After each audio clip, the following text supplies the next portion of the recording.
Kompres. Kak, Adira udah sakit. Sakit.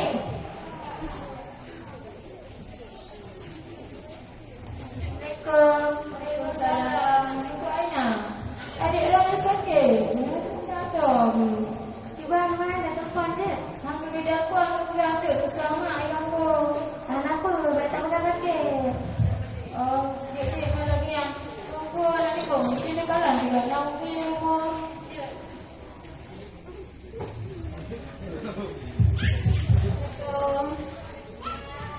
Ni, nampak tak?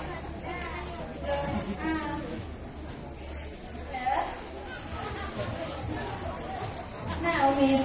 Oh, yang mana dia tunggu. Panas.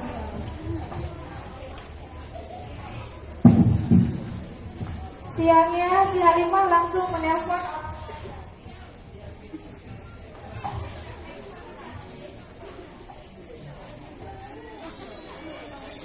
Assalamualaikum. Okey, kau nak telefon ke? Baru-baru ni. 08 11 12 87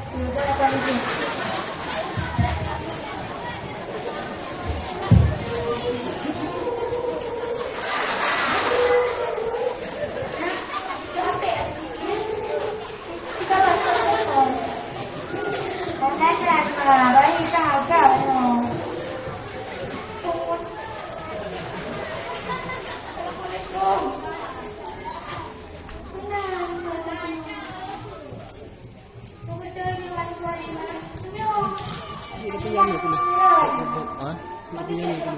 Kata untuk Sri ini.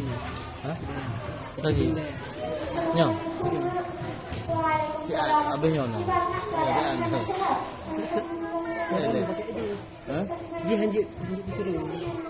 Hanjut ke mana pandang ah